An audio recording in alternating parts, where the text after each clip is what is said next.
کے کام کاج کرنے کی عادت نہیں، اس لیے لڑکپن کی عمر ہوتی ہے اور بیماریوں میں مبتلا ہو جاتی ہیں۔ کوئی کہتی ہے میرے سر میں درد ہے، ذرا سا بس کچھ بات سوچتی ہوں سر میں درد ہو جاتی ہے۔ کوئی کہتی ہیں کہ میرے جو ہے لو بیک پین شروع ہو گئی ہے، کسی کو آنکھوں میں اندھیرا محسوس ہوتا ہے۔ یہ ساری مصیبتیں ہاتھ سے کام نہ کرنے کی وجہ سے۔ سیدہ عائشہ صدیقہ رضی اللہ عنہا کے گھر میں ایک چکی تھی اور وہ چکی کے اوپر گندم خود پیستی تھیں جس سے کہ روٹی بنائی جاتی تھی۔ اب اگر ام المومنین اپنے ہاتھوں سے چکی خود پیستی تھیں تو پھر آج کی عورت اپنے گھر کا کام کیوں نہیں کرتی؟ جب گھر کا کام نہیں کریں گی تو پھر کہیں گی جی اب ہمیں سلمنگ کلب میں جانے کی ضرورت ہے کہ چربی چڑھ رہی ہے، پھر آپ جی ہمیں ٹریڈ مل لا کے دیں تاکہ ہم اس پر چلا کریں۔ کیا ضرورت ہے ان کی؟ گھر کے کام کاج میں ایک تو اجر ملے گا، خاوند کا دل جیت لوگی، اور پھر تیسرا یہ کہ جسم کی جو ضرورت ہے کام کا کرنا، آٹومیٹک شوگر برن ہوگی اور اللہ تعالیٰ آپ کی صحت کو بھی ٹھیک رکھیں گے۔ تو گھر کے کام کاج کو اپنی عزت سمجھیں، اپنا فرض منصبی سمجھیں، اور اس کو سمجھیں کہ مصلی پہ بیٹھ کے جو میں عبادت کروں گی اس سے زیادہ گھر کے کام کاج کرنے سے مجھے اللہ کا قرب نصیب ہوگا۔ تیسری چیز، اپنے گھر کو صاف ستھرا رکھیے۔ کچھ عورتوں کی عادت ہوتی ہے کہ طبیعت میں سستی، ہر وقت پھیلاؤ ڈال دیتی ہیں۔ گھر کے اندر پھیلاؤ کا ہونا، چیزوں کا بے ترتیب پڑا ہونا، یہ اللہ تعالیٰ کو ناپسند ہے۔ حدیث پاک میں نبی علیہ السلام نے فرمایا اللہ جمیل و یحب الجمال، اللہ تعالیٰ خود بھی خوبصورت ہیں اور خوبصورتی کو پسند کرتے ہیں۔ تو جب نبی علیہ السلام نے گواہی دے دی کہ اللہ تعالیٰ خوبصورتی کو پسند کرتے ہیں تو اس کا مطلب ہے کہ گھر کی بکھری پڑی چیزیں اللہ تعالیٰ کو پسند نہیں آتی۔ لہذا اس نیت سے عورت اپنے گھر کو صاف ستھرا رکھے کہ میرے گھر کی چیزیں ترتیب سے پڑی ہوں گی، صاف ستھرا گھر ہوگا، میرے مالک کو یہ اچھا لگے گا، میری محنت قبول ہو جائے گی۔ یوں سمجھیے کہ جب آپ گھر میں ویکیوم کلینر چلا رہی ہوں گی تو گھر ہی صاف نہیں ہو رہا بلکہ اللہ تعالیٰ آپ کے دل کے گھر کو بھی صاف فرما رہے ہوں گے۔ تو گھر کا جھاڑو دینا یوں سمجھیے کہ میں بیٹھی اپنے دل کے ظلمت پہ جھاڑو دے رہی ہوں۔ تو گھر کو صاف ستھرا رکھیے۔ اللہ تعالیٰ فرماتے ہیں ان اللہ یحب التوابین و یحب المتطہرین، کہ اللہ تعالیٰ توبہ والوں سے بھی محبت کرتے ہیں اور پاکیزہ رہنے والوں سے بھی محبت کرتے ہیں۔ اس لیے ہر چیز کا صاف ستھرا ہونا، پاکیزہ ہونا اور گھر کی ہر چیز کا سیٹ ہونا، یہ اللہ تعالیٰ کی خوشنودی کا سبب بنتا ہے۔ نبی علیہ السلام نے ایک حدیث پاک میں فرمایا کہ عورت جب گھر میں پڑی ہوئی کسی بے ترتیب چیز کو اٹھا کر ترتیب سے رکھ دیتی ہے، اللہ تعالیٰ ایک نیکی عطا فرماتے ہیں، ایک گناہ معاف فرما دیتے ہیں۔ اب دیکھیے ہر عورت گھر میں برتن درست کرتی ہے تو کتنی نیکیاں مل گئیں، کتنے گناہ معاف ہوئے۔ کپڑے سمیٹتی ہے، چیزوں کو سمیٹتی ہے، بچے ادھم مچا دیتے ہیں۔ تو جو عورت گھر میں روزانہ اپنے گھر کی چیزوں کو سیٹ کر دیتی ہے، جتنی جتنی چیزوں کو اس نے اپنی اپنی جگہ پر رکھا، ہر چیز کو رکھنے کے بدلے ایک گناہ معاف ہوا اور اللہ نے ایک نیکی عطا فرما دی۔ تو اس طرح دیکھیے ایک عورت اپنے گھر میں کام کاج کے دوران کتنی عبادت حاصل کر سکتی ہے۔ اگر اس نیت سے گھر کو صاف رکھیں گی کہ لوگ آئیں گے تعریف کریں گے تو یہ آپ کی ساری محنت صفر ہو گئی۔ اس لیے کہ مخلوق نے کہہ بھی دیا بڑا اچھا گھر ہے تو آپ کو کیا لطف مل گیا۔ اگر اتنی محنت کر کے پسینہ بہا کے فقط لوگوں کی زبان سے ہی آپ نے سننا ہے جی بڑا اچھا گھر ہے، تو اللہ فرمائیں گے فقط قیل، یہ کہا جا چکا۔ تو یہ مت نیت کریں، نیت یہ کریں کہ میں گھر کو سیٹ کروں گی، میں گھر والی ہوں، یہ میری ذمہ داری ہے۔ اللہ تعالیٰ خوبصورت بھی ہیں، خوبصورت چیز کو پسند بھی فرماتے ہیں، میں اپنے گھر کو سیٹ کروں گی تو اللہ تعالیٰ خوش ہوں گے۔ سیٹ کرنے کا یہ مطلب نہیں ہوتا کہ اب اس میں آپ کرسٹل سجائیں گی اور اس میں آپ سینکڑوں ڈالر کی چیزیں لا کے رکھیں گی، یہ سیٹ کرنا نہیں۔ جتنے وسائل ہوں، جیسے بھی ہوں، مگر چیز کے اندر صفائی ہو اور سلیقہ مندی ہو۔ صفائی کے لیے کوئی ڈالروں کی ضرورت نہیں، بلکہ انسان نے اپنے کپڑے تو دھونے ہی ہوتے ہیں، تو ذرا صاف ستھرے کپڑے رکھنے کی عادت رکھ لے۔ اسی طرح چیزوں کو تو سمیٹنا ہی ہوتا ہے، تو سلیقہ مندی سے چیزوں کو رکھ لے۔ تو صفائی اور سلیقے کا ہونا یہ گھر کے خوبصورت ہونے کی دلیل ہوتی ہے۔ یہ ضروری نہیں ہوتا کہ وہ ایسا چپس کا بنا ہوا ہو، ایسے پتھر ہوں کہ باہر ملک کے آئے ہوئے ہوں، تب جا کے گھر خوبصورت ہوتا ہے۔ تو اس کو سمجھنے کی کوشش کریں، چنانچہ کچے گھر کے اندر بھی عورت اپنے گھر کو خوبصورت بنا سکتی ہے، تاکہ ہر چیز کو سلیقے کے ساتھ ایک جگہ کے اوپر اس میں رکھا ہوا ہو۔ چوتھی بات، سنی سنائی بات آگے کرنے کی عادت اپنے اندر ہرگز نہ ڈالیں۔ کئی عورتیں ادھوری باتیں سن کے اپنے خاوند کو پہنچا دیتی ہیں اور بعد میں پھر کچی پڑتی ہیں۔ یہ بہت بری عادت ہے، ذرا سی بات سن کے اس کو آگے پھیلانا شروع کر دینا۔ ایسی بات جلدی نہیں آگے کرنی چاہیے، بلکہ جس طرح ایک ٹرانسمیٹر ایک ریسیور ہوتا ہے کہ وہ ہر اسٹیشن کو ریسیو نہیں کرتا، خاص اسٹیشنز کی ویو لینتھ کو ریسیو کرتا ہے۔ بس آپ بھی اپنے کانوں کے ٹرانسمیٹر کو ایسا سیٹ کریں کہ جو بھی عورت کوئی بات کر رہی ہے بس کانوں تک تو سب آ جائے، دل میں ہر بات کو نہ جانے دیا کریں۔ دل میں وہی بات جائے جو ٹھیک ہو، شریعت و سنت کے مطابق ہو۔ سنی سنائی باتیں جلدی سے ادھر کر دینا ادھر کر دینا، یہ عورت کے لیے مصیبت کا سبب بن جاتا ہے۔ پھر کی ہوئی بات، جی میں نے ایسے تو نہیں کہا تھا، پھر جھوٹ بولنا پڑتا ہے۔ اس لیے اکثر و بیشتر عورتوں کو اپنی باتیں چھپانے کے لیے جھوٹ کا سہارا لینا پڑتا ہے، اور کئی تو ایسی ہوتی ہیں کہ بات بات میں جھوٹ۔ حدیث پاک میں آتا ہے کہ بندہ جھوٹ بولتے بولتے ایسی کیفیت میں آ جاتا ہے کہ اللہ تعالیٰ فرشتوں کو فرماتے ہیں کہ جھوٹوں کے دفتر میں اس کا نام لکھ دیا جائے۔ ہر ایک کے سامنے دل کھول دیتی ہیں، کوئی آئی گئی بھی ہوئی نا تو اس کو بتا دیں گی۔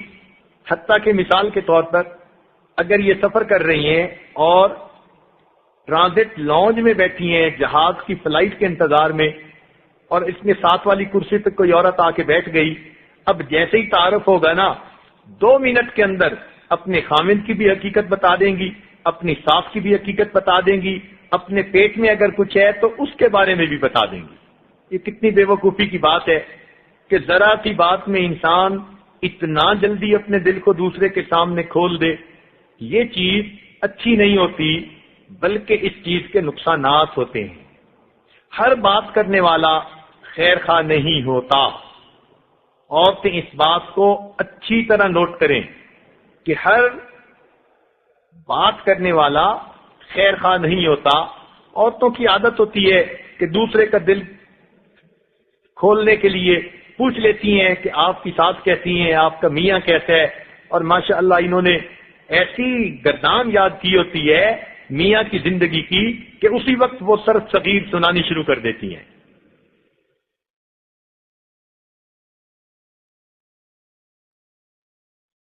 اور یہ بھی ذہن میں رکھیں کہ ہیسٹی ڈیسیژن سے بچنے کی کوشش کریں۔ ذرا سی بات سن کے کسی کے بارے میں ڈیسیژن لے لینا، فلاں ایسا ہے فلاں ایسی ہے، یہ غلط بات ہے۔ کئی مرتبہ بچے آپ کے سامنے آئیں گے، ایک کہے گا فلاں نے یہ کیا، فیصلہ نہ کریں جب تک کہ دوسرے کی بھی نہ سن لیں۔ لقمان علیہ السلام نے بچے کو کہا کہ بیٹا اگر تجھے کوئی آ کر کہے کہ فلاں نے میری آنکھ نکال دی، پھوڑ دی، تو تم فیصلہ نہ کرنا جب تک کہ دوسرے کی نہ سن لینا، ہو سکتا ہے اس نے دوسرے کی 2 آنکھیں نکالی ہوئی ہوں۔ تو اس لیے ذرا سی بات سن کے ہیسٹی ڈیسیژن لے لینا، کسی چیز کو جنرلائز کر لینا، یہ چیز عورت کے لیے مصیبت کا سبب بن جاتی ہے۔ 5واں پوائنٹ کہ جب بھی خاوند گھر سے رخصت ہونے لگے اس کو ہمیشہ دعا کے ذریعے سے الوداع کرے، فی امان اللہ کہے، دعا دے۔ جیسے ہماری بڑی عورتیں پہلے وقتوں میں اپنے میاں کو کہتی تھی میری امان اللہ کے حوالے۔ یہ کتنی پیاری بات ہے کہ میری امانت اللہ کے حوالے۔ جب آپ نے اپنی امانت اللہ کے حوالے کر دی تو اللہ تعالی محافظ ہے، وہ آپ کی امانت کی حفاظت کرے گا۔ آج کتنی عورتیں ہیں جو خاوند کو گھر سے نکلتے ہوئے یہ الفاظ کہتی ہیں، بہت کم، چونکہ نہیں کہتی اس لیے ان کے خاوندوں کی حفاظت بھی نہیں ہوتی۔ پھر روتی ہیں کہ جی خاوند باہر جاتے ہیں تو باہر ان کو زیادہ دلچسپی ہو جاتی ہے۔ بھئی آپ نے تو اپنی امانت اللہ کے حوالے ہی نہیں کی، اب آپ اللہ سے کیا توقع رکھتی ہیں، کیوں وہ ان کی حفاظت کرے؟ تو نیک بیویاں ہمیشہ خاوند اور بچوں کے گھر سے رخصت ہوتے ہوئے ان کو دعا دیتی ہیں، اونچی آواز سے کہنے کی عادت ڈالیں، بلکہ دروازے تک ساتھ آیا کریں اور پھر کہا کریں فی امان اللہ، فی حفظ اللہ، فی جوار اللہ، کچھ نہ کچھ ایسے لفظ کہا کریں، یا ویسے ہی کہہ دیا کریں کہ میری امانت اللہ کے حوالے۔ تو جب آپ اپنی امانت اللہ کے حوالے کر چکی، اللہ تعالیٰ آپ کو کبھی لیٹ ڈاؤن نہیں ہونے دیں گے۔ اللہ تعالیٰ پہ بھروسہ، یقین، یہ تو ہماری زندگی کی بنیاد ہے۔ تو ایک عادت یہ ہو کہ جب خاوند گھر سے رخصت ہونے لگے تو دروازے تک جا کر اس کو الوداع کہیں دعا کے ذریعے سے، اور جب خاوند گھر میں آئے جتنی بھی مصروف ہوں، 1 منٹ کے لیے اپنے آپ کو فارغ کر کے مسکرا کے خاوند کا استقبال کریں۔ تو یہ 5واں پوائنٹ ہے کہ دعا کے ذریعے سے الوداع کرے اور مسکرا کے خاوند کا استقبال کرے۔ جب بیوی مسکرا کے خاوند کا استقبال کرے گی ہنستے مسکراتے چہرے کے ساتھ، تو صاف ظاہر ہے کہ خاوند کی نظر مسکراتے چہرے پر پڑے گی تو اس کے دل میں بھی محبت اٹھے گی۔ آج اس چیز پر عمل کم ہے، اس لیے زندگیوں میں پریشانیاں زیادہ ہیں۔ 6واں پوائنٹ کہ جب خاوند کا آنے کا وقت ہو تو بیوی کو چاہیے کہ اپنے آپ کو صاف ستھرا رکھے۔ ہوتا یہ ہے کہ جب باہر کہیں نکلنا ہو تو دلہن کی طرح سج دھج کے ساتھ باہر جائیں گی، اور خاوند نے آنا ہو تو پھر ایسی میلی کچیلی رہیں گی کہ بندے کی دیکھ کے طبیعت ہی خراب ہو جائے گی۔ یہ بہت بڑی غلطی ہے، بلکہ جتنی بھی نیک عورتیں گزری ہیں ان سب کی یہ عادت رہی کہ وہ روزانہ اپنے خاوند کے آنے کے وقت پر اپنے آپ کو بنا سنوار لیتی تھیں، اور یہ بنانا سنوارنا ان کے لیے عبادت کی مانند ہو جاتا ہے۔ اس کا پتہ نہیں کیوں خیال نہیں کرتی، حالانکہ کتابوں میں بھی یہ بات بہت لکھی گئی اور نیک بیویوں کے بارے میں آیا۔ چنانچہ ایک خاتون کے بارے میں آتا ہے کہ وہ ہر رات اپنے آپ کو تیار کرتی، سجاتی، اور اپنے میاں سے بلکہ پوچھتی تھی کہ آپ کو میری خدمت کی ضرورت ہے۔ اگر وہ کہتے ہاں تو میاں کے ساتھ وقت گزارتی، اور اگر وہ کہتے نہیں مجھے نیند آ رہی ہے، سونا ہے، تو وہ مصلے پہ کھڑی ہوتی اور ساری رات اپنے رب کے سامنے ہاتھ باندھ کے گزار دیتی تھی۔ تو بیوی کو چاہیے کہ وہ خاوند کے لیے اپنے گھر میں بند سنور کے رہے۔ بند سنور کا یہ مطلب نہیں ہونا کہ روزانہ دلہن کے کپڑے پہنے، کپڑے ہوں صاف ہوں، اور انسان نے بالوں میں کنگھی کی ہو، چہرہ جو ہے دھویا ہوا ہو، صاف ستھرا ہو، خوشبو استعمال کی ہوئی ہو، اسی کو بننا سنورنا کہتے ہیں۔ تو یہ بننا سنورنا عورت کے گھر کے فرائض میں سے شامل ہے، اس میں سستی ہرگز نہیں کرنی چاہیے۔ باہر جائیں آپ تو سادہ کپڑوں میں جائیں، باہر زربرق لباس پہننے کی ضرورت نہیں، سادہ کپڑوں میں باہر جائیں گی، فتنوں سے بچ جائیں گی۔ یاد رکھیں، لباس کی سادگی عورت کے حسن کی حفاظت کا سبب بن جاتی ہے۔ لباس کی سادگی عورت کے حسن کی حفاظت کا سبب بن جاتی ہے، اس لیے دستور بنائیں کہ جب باہر جائیں تو کپڑے صاف ستھرے ہوں مگر سادہ ہوں۔ گھر میں ہوں تو پھر کپڑے اپنے خاوند کے لیے جو بھی پہن سکتی ہیں، مگر اپنے آپ کو بنا سنوار کے تیار رکھیں۔ اس لیے نبی علیہ الصلوۃ والسلام نے صحابہ کرام کو ایک دفعہ فرمایا وہ اپنے لشکر سے واپس آ رہے تھے، مدینہ کے باہر آپ نے قیام فرمایا، اور قیام حالانکہ گھر بہت قریب تھے اور گھر جا بھی سکتے تھے، مگر نبی علیہ السلام نے فرمایا کہ نہیں، تم رک جاؤ اور اپنے گھروں میں اطلاعیں بھجوا دو تاکہ بیویاں اپنے آپ کو خاوندوں کے لیے تیار کر لیں۔ تو نبی علیہ السلام کی سنت سے پتہ چلتا ہے کہ عورتوں کے لیے یہ نبی علیہ السلام کی تعلیم ہے، گویا نبی علیہ السلام کی سنت پر عمل کریں گی۔ تو جب عورتوں کو پتا ہو کہ اب میاں کے آنے کا وقت ہے تو ان کو چاہیے کہ اس وقت میلے منہ پہ میک اپ کرنے کی بجائے ذرا صاف ستھری ہو کر رہیں تاکہ نبی علیہ السلام کی سنت کے اوپر ان کو عمل نصیب ہو سکے۔ جب خود ہی صاف ستھری نہیں رہیں گی تو کیسے توقع کرتی ہیں کہ خاوند کے دل میں ہماری روز نئی محبت ہونی چاہیے؟ پھر خاوند توجہ ہی نہیں کرتے اور پھر روتی پھرتی ہیں کہ جی ساری دنیا کے ہوئے میرے سوا، ساری دنیا کے ہوئے میرے سوا، میں نے دنیا چھوڑ دی جن کے لیے۔ جب آپ نے ان کے لیے دنیا چھوڑ دی تو اب اپنے آپ کو ذرا صاف ستھرا بھی رکھیے تاکہ میاں کی طبعاً بھی آپ کی طرف محبت کا جذبہ زیادہ ہو جائے۔ ساتویں بات کہ تقریبات میں جانا پڑتا ہے رشتہ داروں میں، صلہ رحمی کی نیت سے جائیں۔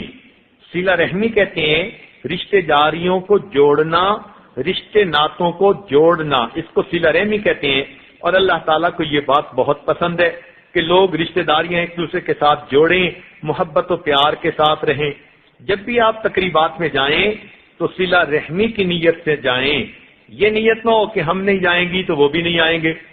اپنی طرف سے آپ صلہ رحمی کی نیت کر کے جائیں تاکہ آپ کا جانا بھی عبادت بن جائے۔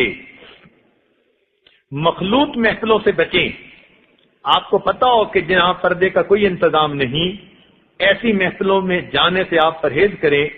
جائیں بھی تو آپ پردے میں رہیں، خود بخود رشتہ داروں کو محسوس ہو جائے گا کہ اس بچی کے لیے ہمیں پردے کا انتظام کرنا ہے۔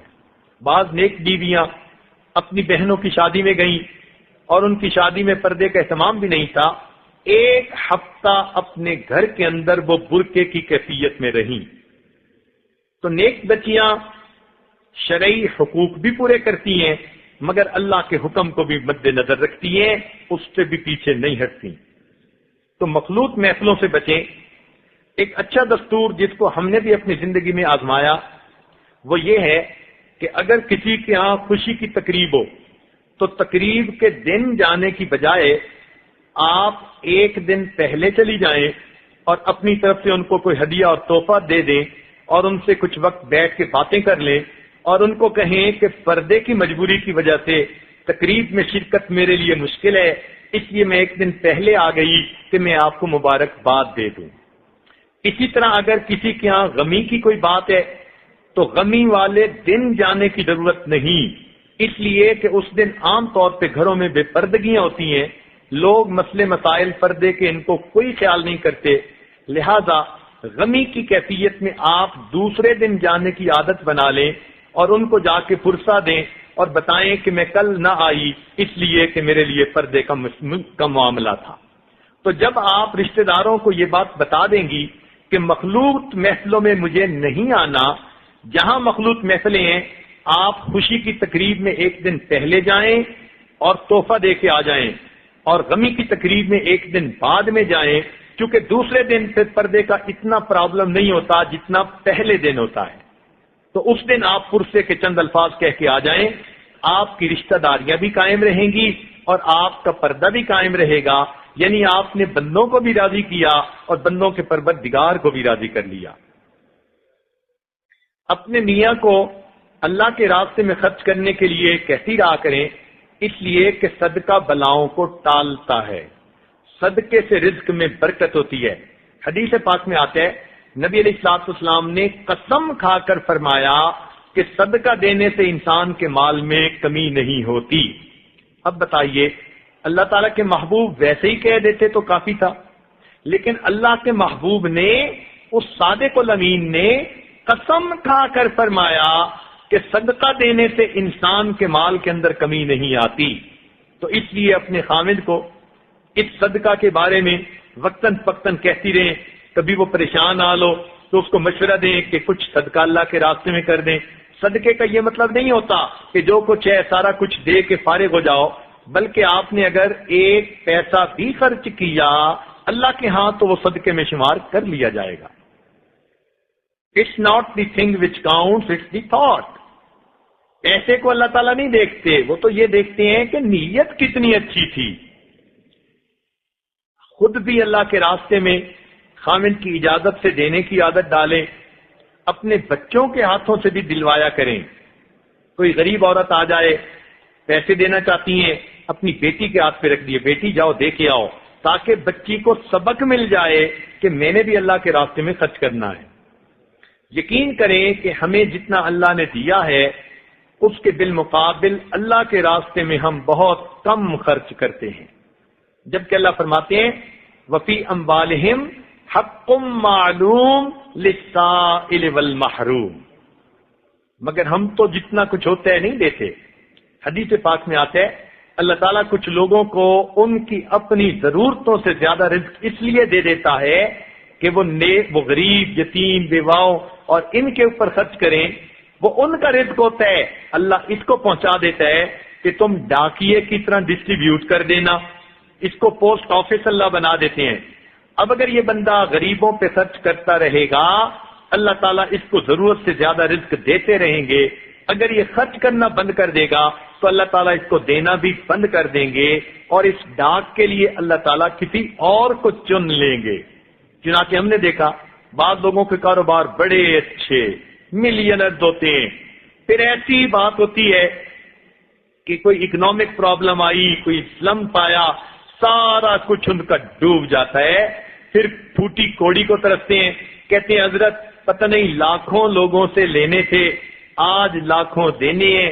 وجہ کیا ہوتی ہے کہ وہ سب کچھ ان کا اپنا نہیں تھا، اللہ نے ان کو دیا تھا تاکہ یہ امین بن کر بندوں تک پہنچا دیں. جب انہوں نے اس فرض میں کوتاہی کی اللہ نے ان کو دینا بند کر دیا، ان کو وہ کچھ دیا جو فقط ان کا اپنا حصہ تھا. تو اس لیے جب اللہ تعالیٰ کسی کو ضرورت سے زیادہ دے تو وہ اللہ کے راستے میں خرچ کرنے کے لیے خوب ہر وقت کوشش کرے، دل کی سخاوت ہو. یہ دل کی سخاوت اللہ کو اتنی پسند ہے کہ نبی علیہ السلام کے پاس حاتم طائی کی بیٹی گرفتار ہو کر آئی تو اللہ کے محبوب کو بتایا گیا اس کا والد بڑا سخی تھا. اس بات کو سن کر اللہ کے نبی نے اس بچی کو آزاد کر دیا. وہ کہنے لگی کہ میں اکیلی کیسے جاؤں؟ چنانچہ آپ نے 2 صحابہ کو اس کے ساتھ بھیجا کہ وہ اس کو بحفاظت واپس گھر پہنچائیں. وہ کہنے لگی کہ مجھے اکیلی جاتی شرم آتی ہے، میں آزاد ہو گئی، میرے قبیلے کے سارے لوگ یہاں قید ہیں. نبی علیہ السلام نے اس بچی کی بات پر قبیلے کے سارے لوگوں کو معاف فرما دیا. تو سخاوت اللہ تعالیٰ کو اور اللہ کے محبوب کو اتنی پسند ہے.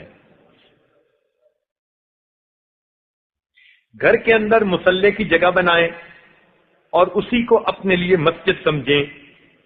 کوئی کمرہ اگر ہے، بڑا گھر ہے تو ایک کمرے کو ہی مسجد بنا لیں، یا اگر کمرے کے اندر تخت پوش رکھ کے مصلی بچھا سکتی ہیں تو اس کو بنائیں. وہاں پر تسبیح بھی ہو اور گٹھلیاں بھی ہوں اور قرآن مجید بھی قریب ہو اور حجاب بھی ہو، تاکہ جب نماز پڑھنی ہو جس نے بھی تو وہ آسانی کے ساتھ صحیح پردے کے ساتھ وہ نماز پڑھ سکیں. اس جگہ پر بیٹھنے کی عادت ڈالیں حتیٰ کہ طبیعت مانوس ہو جائے. اپنا